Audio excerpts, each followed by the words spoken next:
C'est une grande occasion que nous offrez de parler de ces prix de façon un peu plus détaillée. Ces prix répondent à plusieurs objectifs.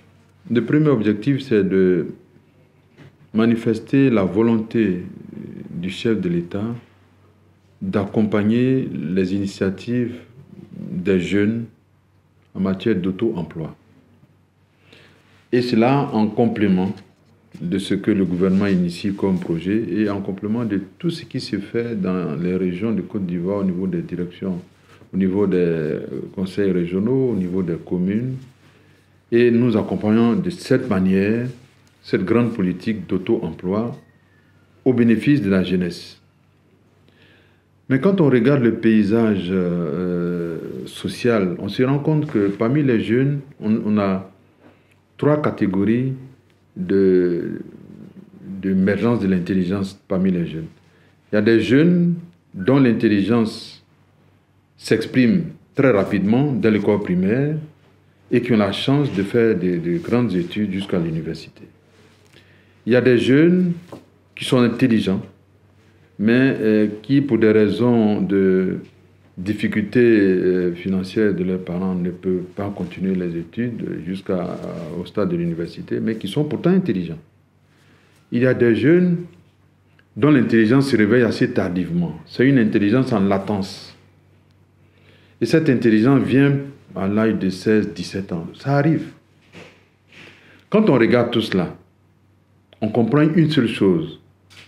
Tous les jeunes sont capables de réaliser de grandes choses, pourvu que leur intelligence soit mise en activité au moment opportun. Et c'est justement ce moment opportun que nous voulons offrir aux jeunes.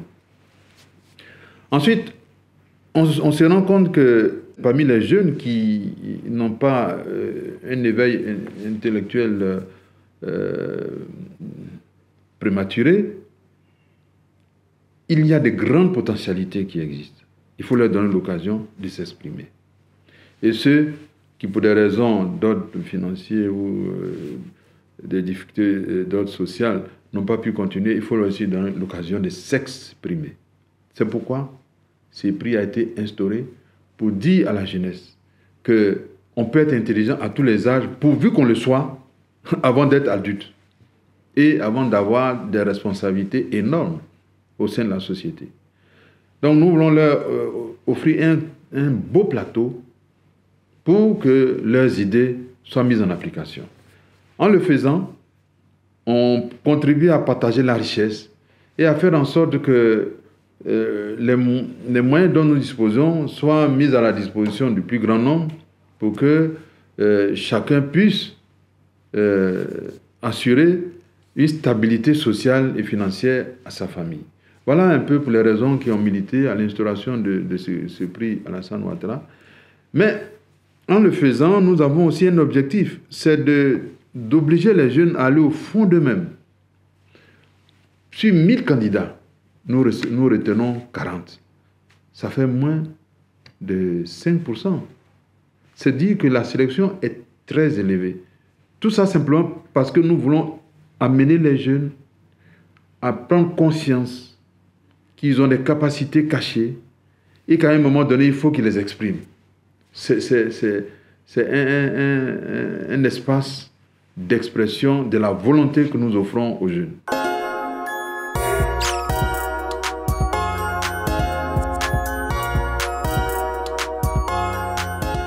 Ce prix a été lancé depuis 2014. Nous sommes à la dernière édition, la 5e édition, et à ce stade, nous avons 180 jeunes entrepreneurs qui sont installés, et parmi les 180, il y en a 40 qui sont en train de s'installer. Et nous sommes très fiers de ces jeunes gens parce que parmi eux, il y a plus de 98% des projets qui ont réussi et qui continuent de produire de la richesse pour l'économie nationale et aussi pour eux-mêmes. Donc nous en sommes très fiers et nous voulons les encourager et leur dire que nous serons toujours à leur côté.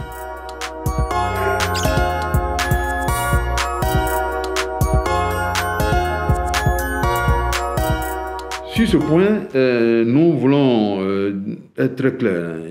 Ce qui est important pour nous, c'est d'amener les jeunes à s'approprier leur propre projet. En prenant 40, nous voulons faire une sélection très rigoureuse. Les autres, au fur et à mesure que les choses vont évoluer, nous allons leur offrir un plateau sur lequel nous exigerons toujours d'eux qu'ils aillent au plus profond d'eux-mêmes pour chercher ce qu'il y a de plus noble. C'est le courage, la volonté, la rigueur et surtout la capacité de se faire confiance et de ne pas baisser les bras à la moindre difficulté. Nous voulons des guerriers. Voyez? Par conséquent, les autres qui n'ont pas pu être sélectionnés seront un jour sélectionnés. D'ailleurs, il y en a qui reviennent souvent une ou deux fois et après, à la troisième fois ou la quatrième fois, ils peuvent réussir. Donc nous voulons leur donner l'occasion d'avoir une continuité dans l'effort et une continuité dans la recherche absolue de la réalisation de leurs propres idées.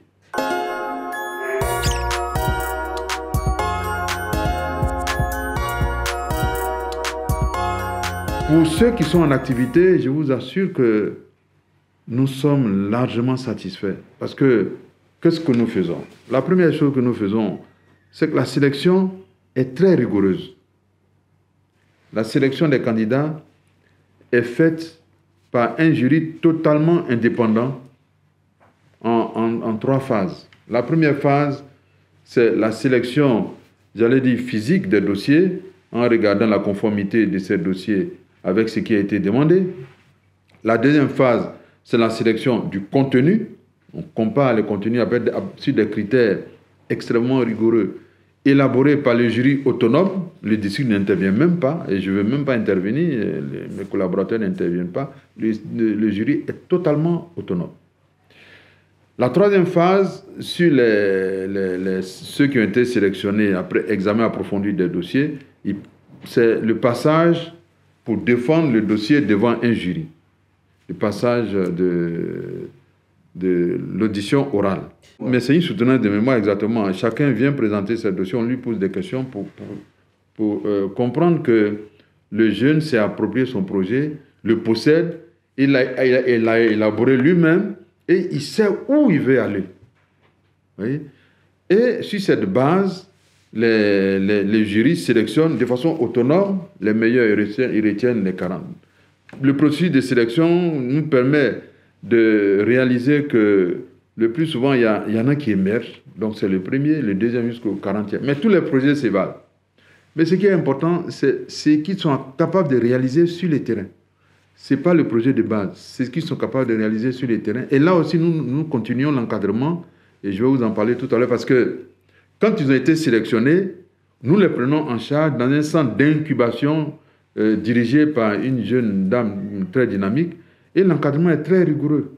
Il y a des professionnels qui viennent les former, on repasse en revue leurs propres projets, on les forme à la gestion, au management, à la décision, à la compréhension de l'environnement commercial et aux techniques de commercialisation, on les forme à la maturation de leur personnalité. Et en ce moment-là, ils se mettent au travail. Mais même là, nous les encadrons pour les aider à faire leur comptabilité pendant 1 an. Et au bout de l'année, on les laisse prendre leurs propres initiatives tout en continuant de les encadrer et de les conseiller. En ce moment-là, on laisse la place dans les centres d'incubation à une autre génération qui vient s'installer pour prendre la relève.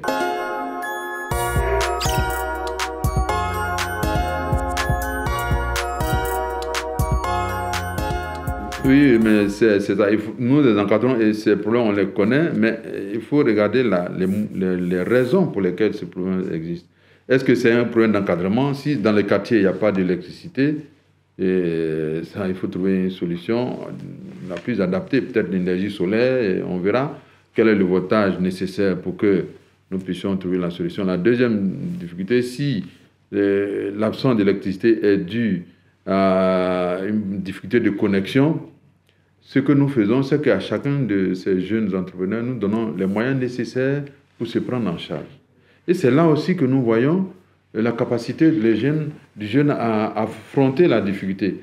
à la moindre difficulté, il ne faut pas chercher quelqu'un pour venir à la rescousse. Il faut résoudre le problème soi-même. Ça permet de maturer ses propres capacités et nous n'intervenons que quand vraiment la solution ne peut venir que de nous. Mais ce que nous faisons aussi, c'est que parmi ceux qui sont en activité, nous les suivons et nous les notons. À la fin de l'année, nous prenons, pour ceux qui, à l'année N, nous prenons la promotion N-1 et nous déterminons ceux qui sont les plus performants et nous les accompagnons en leur octroyant un autre prix pour les encourager.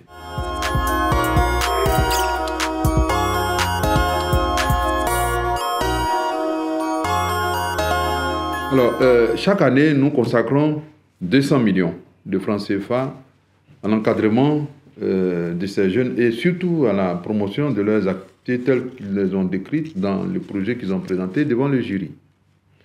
Et depuis que cela a commencé, à la date d'aujourd'hui, c'est-à-dire en 2019, si on fait la synthèse de tout ce qui s'est passé dans les années antérieures, nous sommes à 1 milliard de francs CFA qui ont été débloqués pour encadrer 180 jeunes. Ce 1 milliard va produire plus de 1,3 milliard de chiffre d'affaires parce que déjà, pour les 4 premières éditions, nous étions à 1,3 milliard de chiffre d'affaires pour plus de 606 emplois directs, sans compter les emplois indirects. C'est dire que c'est un projet qui nous passionne. Nous allons au-delà de la somme. La somme, on pourra augmenter d'un moment à l'autre parce que je suis en train de structurer notre budget pour que dès 2020, on augmente, on va passer à un stade supérieur.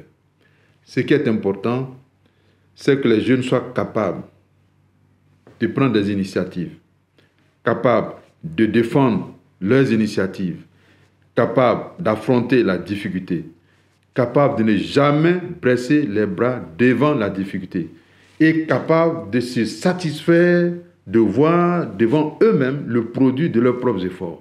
C'est l'objectif que nous visons. Je vous assure que j'ai visité l'exposition. D'ailleurs, nous allons faire une grande exposition de ces 180 jeunes qui sont en activité. J'ai visité les expositions. J'avoue, j'ai été ému de voir le produit que les jeunes Ivoiriens mettent sur le marché. C'est quelque chose de noble, quelque chose de sérieux, quelque chose de fantastique. Et je voudrais leur dire que j'ai beaucoup d'admiration pour eux. Ils sont un exemple pour plusieurs. Nous ne pouvons que les encourager.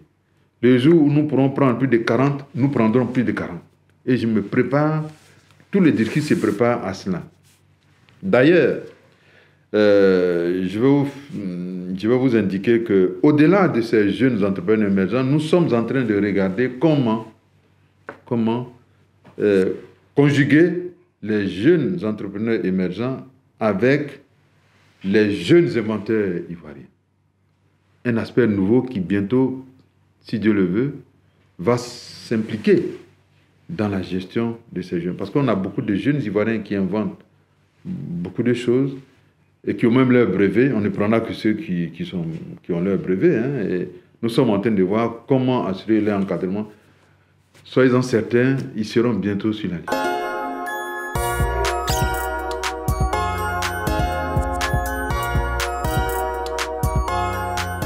Nous avons une panoplie de projets que nous réalisons en dehors de ce projet Jeunes Entrepreneurs Émergents. Il y a d'abord les usines d'Attiéké, qui s'adressent essentiellement aux femmes. D'ailleurs, le projet Attiéké est un projet à impact multiforme. On commence par la matière première, le manioc.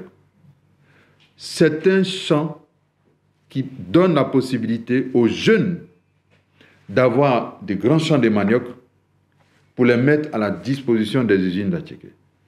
Donc, les jeunes et les femmes peuvent déjà produire la matière première de l'Attiéké. Nous encourageons et nous avons réalisé des usines d'Attiéké dans une première phase pour voir l'impact que cela présente au sein de la population et nous en avons été émerveillés. Cela nous encourage et nous allons continuer ces usines d'Attiéké. C'est pour les femmes. Parce que l'Attiéké est d'abord le produit typique, un produit typiquement ivoirien. Il faut qu'on le défende comme tel. Et il faut, d'ailleurs, le gouvernement a initié la marque déposée à Tchéké, qui est typiquement ivoirien. Je l'ai dit devant la face du monde, la Tchéké est typiquement ivoirien.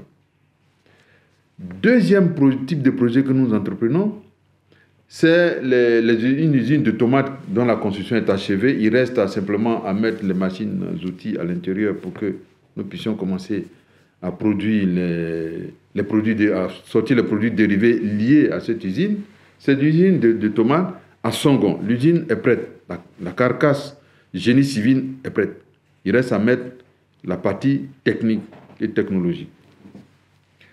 L'implication de cette usine d'Attiéké dans les tissus sociaux, c'est que cela ouvre une perspective pour la culture de tomates. Et nous allons encadrer des jeunes dans les différents villages à s'approprier la culture de la tomate pour alimenter l'usine de tomates. Le troisième type de projet, c'est la ferme aquacole que nous avons à Adien. Nous avons racheté une ferme aquacole. Et là, nous allons réaliser trois types, disons. Le premier projet, c'est la formation des jeunes au métier de la pêche. Le deuxième objectif de cette usine, c'est de sortir des produits halieutiques à mettre sur le marché. Et le troisième objectif, c'est de permettre le perfectionnement de tous ceux qui sont en activité pour les reprendre et les mettre en immersion pour leur donner la possibilité d'augmenter leur capacité de production. En dehors de cela, nous sommes très préoccupés par l'emploi des jeunes en permanence dans les villages. Et nous avons fait des réunions avec tous les villages. Nous avons 100 villages. Nous commençons par les villages parce que c'est les zones les plus fragiles. Et quand nous aurons fini avec les villages, nous allons renforcer notre dispositif au sein du tissu urbain. Donc, dans les villages, nous avons demandé aux chefs du village 3 choses. La première, c'est que nous allons initier ce que nous appelons une société de gestion des activités patrimoniales du village. C'est comme un genre de société à responsabilité limitée que nous allons créer dans chaque village. Et cette société va prendre en charge tous les projets du village. La deuxième chose que nous visons, c'est de permettre que les jeunes et les femmes, à travers cette société ou cette agence, la forme juridique, nous sommes en train de trouver cela avec les notaires, cette agence sera la plateforme sur laquelle s'appuieront les jeunes et les femmes pour initier des projets au profit de tous les villages et au profit de toute la jeunesse du village. Et le troisième objectif que nous visons, c'est de préserver le patrimoine du village. Nous imaginons que, par exemple, dans cette société, sera domicilié tout le patrimoine foncier du village, de manière à ce que l'utilisation agricole et l'utilisation en aménagement urbain soient faites de façon rythmée et structurée, pour ne pas aller dans tous les sens. Mais il y a aussi un autre objectif qui est souterrain à cela, c'est d'assurer la stabilité dans les villages. Vous voyez? De faire du village une zone d'expansion sociale et économique. C'est un peu l'objectif que nous visons. Et au sein de la communauté urbaine, nous avons un projet d'équiper en machines de couture, en machines de coiffure et en machines outils. C'est un spécialiste les seconds corps d'État en bâtiment, pour les aider à s'insérer sur le milieu. Dès que ce projet commence, on va ensemble réaliser que cela est fait sur le terrain.